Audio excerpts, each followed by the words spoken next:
আসসালামু আলাইকুম, স্বাগতম সবাইকে সিএসটি সলিউশনের পক্ষ থেকে। গত ক্লাসে আমি আলোচনা করছি ডাটা কি, ইনফরমেশন কি, এদের মধ্যকার পার্থক্য এবং ডাটা প্রসেসিং সাইকেল নিয়ে। আজকে আমি আলোচনা করব ডাটা টাইপ নিয়ে। দেখো, ডাটা টাইপ হচ্ছে ডাটার ধরন। বিভিন্ন ধরনের ডাটা আছে, এগুলোই আজকে আমরা দেখব। তো প্রকৃতির উপর ভিত্তি করে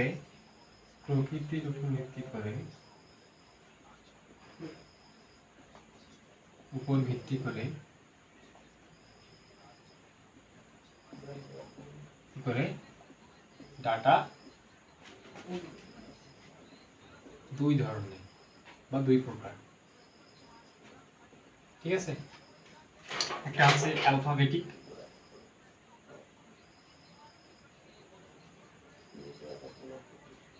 আর একটা হচ্ছে নিউমেরিক,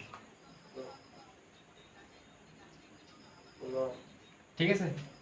তো অ্যালফাবেটিক কি, তোমরা অ্যালফাবেটিক মানে তো বুঝতেছো। অ্যালফাবেটিক হচ্ছে অক্ষর জাতীয়, ঠিক আছে।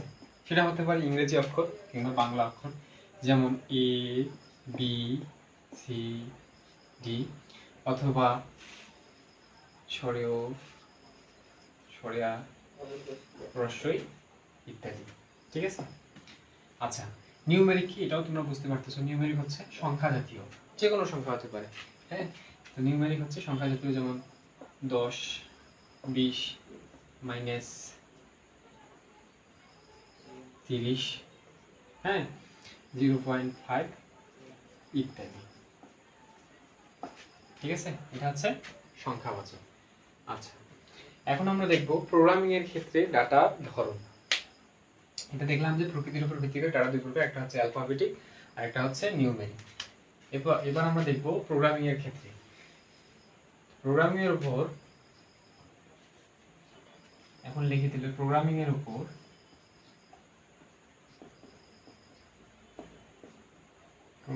উপর ভিত্তি করে ডাটা দুই প্রকার, হ্যাঁ। প্রোগ্রামিং এর উপর ভিত্তি করে ডাটা দুই প্রকার, একটা হচ্ছে কনস্ট্যান্ট আর একটা হচ্ছে ভেরিয়েবল, ঠিক আছে। তো প্রোগ্রামিং এর ক্ষেত্রে দুই ধরনের ডাটা টাইপ রয়েছে, সেটা হচ্ছে একটা হচ্ছে কনস্ট্যান্ট আর একটা হচ্ছে ভেরিয়েবল। কনস্ট্যান্ট মানে কি তোমরা জানো? কনস্ট্যান্ট মানে হচ্ছে স্থির, যা অপরিবর্তনশীল।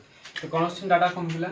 মনে করো আমরা প্রোগ্রামিং ব্যবহার করলাম পাই এর মান, যে পাই ইকুয়াল 3.14, ঠিক আছে। এই একটা মান আমরা দিলাম, ব্যবহার করতেছি, যে পাই এর মান আমরা ব্যবহার করব। আবার যদি ধরি যে ইলেকট্রনের চার্জ যদি ধরি আমরা 1.66 গুণন 10 ইনভার্স 19 কুলম্ব, ঠিক আছে, 19 কুলম্ব। আচ্ছা, এখন এই মানগুলো কি কখনো পরিবর্তন হবে? না, কারণ হচ্ছে এগুলা কনস্ট্যান্ট, এগুলোর মান কখনোই পরিবর্তন হবে না। তো কনস্ট্যান্ট জাতীয় মান কনস্ট্যান্ট ডাটা টাইপের অধীনে। আর যেটার মান পরিবর্তন হয়, ঠিক আছে, যে ডাটার মান পরিবর্তন হয় সেগুলোকে ভেরিয়েবলের অন্তর্ভুক্ত করা হয়েছে। তাহলে ভেরিয়েবল হচ্ছে এমন একটি ডাটা টাইপ যেখানে ভ্যালু পরিবর্তন হতে পারে। যেমন ধরো যে আমি লিখলাম যে ইন্টিজার প্রাইস, ঠিক আছে, প্রাইস লিখলাম যে ধরো যে 100 টাকা, 100, ঠিক আছে। ধরো কোনো কিছুর দাম ধরলাম আমি 100 টাকা। এখন প্রাইস যে সবসময় একই থাকবে এমনটা তো নয়, পরিবর্তন হতে পারে। তাহলে কি প্রাইস ধরো যে 200 হয়ে গেছে, ঠিক আছে, তখন এটার কাজে লাগবে না, তখন এই প্রাইসটাই কাজে লাগবে বা এই প্রাইসটাই প্রিন্ট করা হবে। তো এটাই মূলত ভেরিয়েবল। তাহলে সহজ হিসাব, কনস্ট্যান্টের মান পরিবর্তন হয় না আর ভেরিয়েবলের মান পরিবর্তন হয়। এখন আমরা দেখব বেসিক ডাটা টাইপ, ঠিক আছে। তাহলে বেসিক ডাটা টাইপ,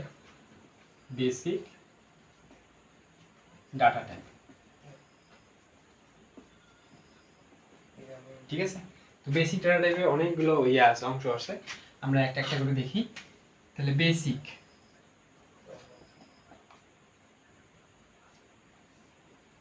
বেসিকে আছে ইন্টিজার, ক্যারেক্টার, ফ্লোট, আর একটা হচ্ছে ডাবল, ঠিক আছে। আচ্ছা, ইন্টিজার কি? ইন্টিজার হচ্ছে পূর্ণ সংখ্যা, পূর্ণ সংখ্যা, ঠিক আছে। এখন পূর্ণ সংখ্যা কোনগুলা? পূর্ণ সংখ্যা হচ্ছে শূন্য সহ সকল ধনাত্মক ঋণাত্মক সংখ্যাই হচ্ছে পূর্ণ সংখ্যা, ঠিক আছে। তাহলে শূন্য সহ সকল ধনাত্মক ঋণাত্মক সংখ্যা হচ্ছে পূর্ণ সংখ্যা, 2 3 4 5, ঠিক আছে, বা 8 -1 -4 ইত্যাদি, ঠিক আছে। এটা হচ্ছে পূর্ণ সংখ্যা প্রকাশের জন্য আমরা ইন্টিজার ডাটা ব্যবহার করব। ক্যারেক্টার কোনটা? ক্যারেক্টার কি? ক্যারেক্টার হচ্ছে স্ট্রিং জাতীয় ডাটা প্রকাশ করার জন্য বা বর্ণ জাতীয় ডাটা প্রকাশ করার জন্য এই ক্যারেক্টার ডাটাটা ব্যবহার করা হয়। কিরকম?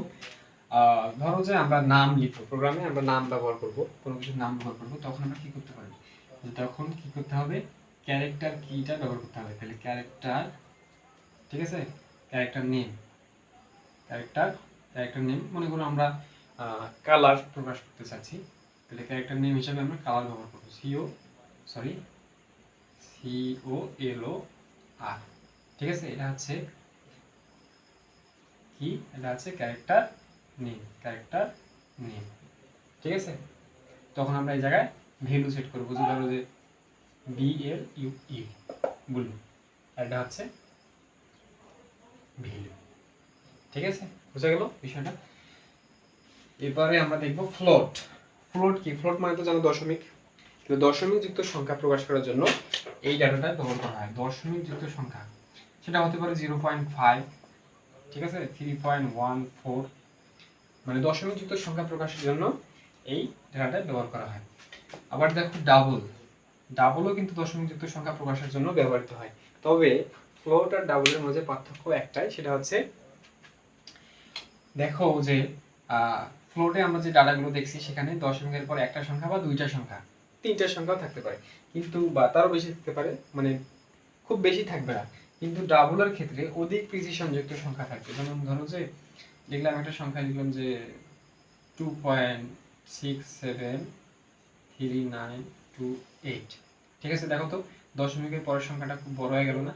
এই দশমিকের পরে বড় সংখ্যা যদি থাকে, এই সংখ্যাকে প্রকাশের জন্য এই ডাবল ডাটাটা ব্যবহার করা হয়। হ্যাঁ, এই দশমিকের পরের সংখ্যাটাকে বলা হয় প্রিসিশন। তাহলে কি? অধিক প্রিসিশন যুক্ত সংখ্যা প্রকাশের জন্য ডাবল ডাটাটা ব্যবহার করা হয়। এটা গেল আমাদের বেসিক। এবারে আমরা দেখব ড্রাইভ, VED, ঠিক আছে। তো ড্রাইভ ডাটা টাইপের মধ্যে কি কি থাকবে? এখানেও আবার শ্রেণীবিভাগ আছে, সেটা হচ্ছে যে অ্যারে, তারপরে হচ্ছে পয়েন্টার, স্ট্রাকচার, এটা হচ্ছে ইউনিয়ন, ঠিক আছে। এই চারটা ধাপ আছে। ড্রাইভ মানে কি? প্রাপ্ত ডাটা, প্রাপ্ত ডাটা। আচ্ছা, অ্যারে সম্পর্কে যদি আমি একটু বলি, অ্যারেটা কিরকম জানো? মনে করো তোমাকে বললো যে তোমার ক্লাসে যতজন স্টুডেন্ট আছে সকলের নাম তোমরা প্রোগ্রামে লিখো। তখন তুমি কি করবা? যে ক্যারেক্টার নেম দিয়ে, নেম 1 দিয়ে, মনে করো নেম 1 দিয়ে তোমরা কি করবা? লিখলা যে NIROB, ঠিক আছে। আবার ক্যারেক্টার নেম 2, একটা নাম দিলা তুমি, যে ধরো নাহিদ। এভাবে লিখলে মানে অনেক সময় লাগবে এবং বেশি পরিমাণে কোড করতে হবে। তো আমরা এই কাজটা অ্যারের মাধ্যমে খুব সহজেই করতে পারি। কিভাবে? দেখো সিনট্যাক্সটা দেখো। সিনট্যাক্সটা হচ্ছে অ্যারে, হ্যাঁ,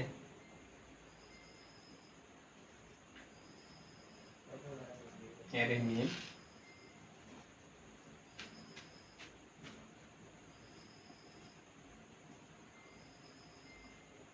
তারপরে কি হবে? ভ্যালু। এটা হচ্ছে অ্যারের সিনট্যাক্স, এটা হচ্ছে অ্যারের সিনট্যাক্স, ঠিক আছে। তো দেখো অ্যারেটা হচ্ছে একটা কিওয়ার্ড, হ্যাঁ, অ্যারে নেম, তারপরে কি এখানে এটার মাধ্যমে কি প্রকাশ করা হয়, আমরা উদাহরণের মাধ্যমে বিষয়টাকে বোঝার চেষ্টা করি। ধরো আমি লিখলাম যে অ্যারে লিখলাম যে রেজাল্ট, ঠিক আছে। বললাম যে আমি এখানে 3, মনে করো যে লিখলাম যে 3.14, 3.22, 3.19। তাহলে দেখো এটা হচ্ছে কিওয়ার্ড, এটা হচ্ছে অ্যারে নেম, সংক্ষেপে লিখলাম অ্যারে নেম। এটা হচ্ছে কতটা এলিমেন্ট থাকবে সেই সংখ্যা আমরা এখানে লিখছি যে 3টে এলিমেন্ট, এই জন্য এখানে 3 লিখছি। আর এটা হচ্ছে এলিমেন্ট, ঠিক আছে। তো এর মাধ্যমে আমরা খুব সহজে বিষয়টাকে উপস্থাপন করতে পারি। এটাই গেল অ্যারে বিষয়। পয়েন্টার কি? পয়েন্টার হচ্ছে মূলত সি প্রোগ্রামিং এর এক বিশেষ ভেরিয়েবল, হ্যাঁ, যা অন্য ভেরিয়েবলের অ্যাড্রেস জমা রাখে। পয়েন্টার কি করে? অন্য ভেরিয়েবলের অ্যাড্রেস জমা রাখে। এটা প্রকাশ করা হয় কিভাবে? সিনট্যাক্সটা কি? syn, মনে রাখবা যে পয়েন্টার হচ্ছে অন্য ভেরিয়েবলের অ্যাড্রেস জমা রাখে। তাহলে পয়েন্টার নেম,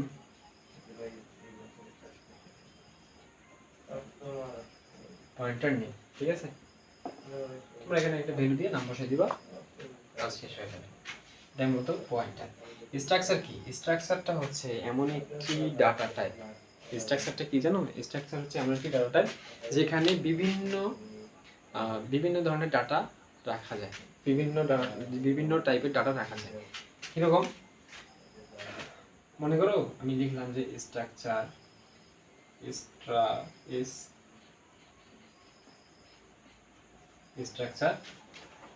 নাম দিলাম, মনে করো যে আমি এমপ্লয়ি, MPLY, এমপ্লয়ি, ঠিক আছে। এটা কিন্তু কিওয়ার্ড আর এটা হচ্ছে স্ট্রাকচার নেম। এটা কিওয়ার্ড, এটা স্ট্রাকচার নেম।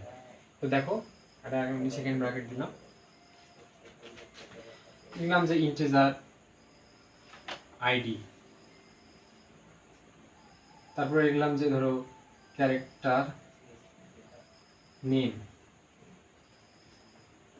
ঠিক আছে। তারপরে ধরলাম যে আর কি দেওয়া যেতে পারে, ধরলাম যে আচ্ছা এই দুটাই ধরলাম। তো দেখো সেকেন্ড ব্র্যাকেটটা ক্লোজ করে দিলাম।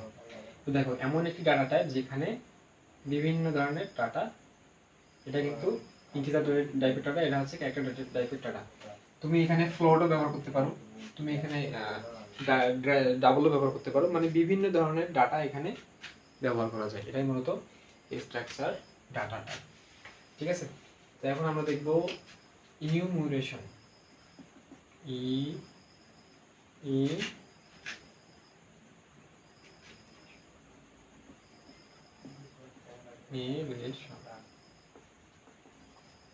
ইনিউমারেশন, ঠিক আছে। ইনিউমারেশন হচ্ছে মূলত অখণ্ড পূর্ণ সংখ্যা, একটাই আছে শুধু, ঠিক আছে। দেখো অখণ্ড পূর্ণ সংখ্যা, ঠিক আছে। তাহলে দেখো অখণ্ড পূর্ণ সংখ্যা হচ্ছে যেগুলোকে খণ্ডন করা যায় না, সেটাই হচ্ছে অখণ্ড পূর্ণ সংখ্যা।